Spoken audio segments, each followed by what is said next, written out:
আসসালামু আলাইকুম ভাই ও বোনেরা।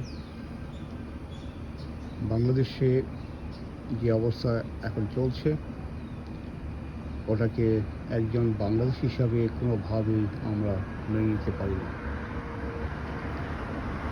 যেখানে আইন রয়েছে আইনকে আমার মনে হয় সবাই শ্রদ্ধা করা উচিত। আমি সেই সঙ্গে ওটাও বলতে চাই,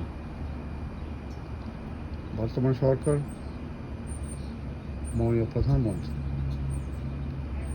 শেখ হাসিনা, আপনি গভীরভাবে চিন্তা করে দেশ চালানোর চেষ্টা করুন।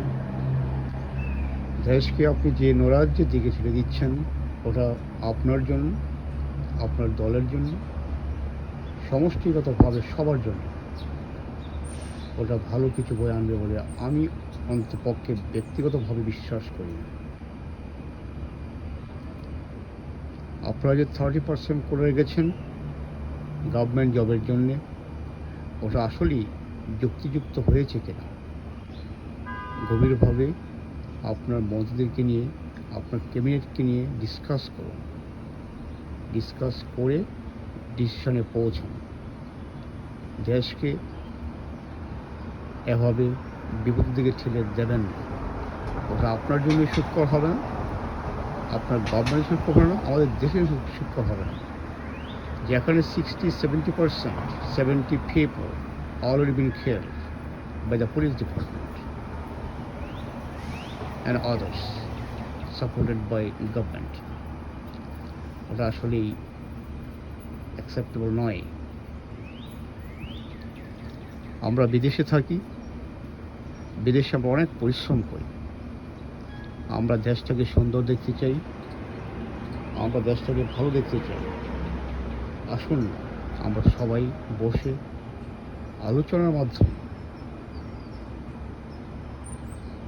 যে কোটা প্রথা রয়েছে ওটাকে সলভ করার চেষ্টা করি। I know you are capable to find better solution to come down, register what's going on at this moment in our country. Let's do all together. We will find the solution to bring down the violence. Violence will not be acceptable by any means. Thank you very much. Bye.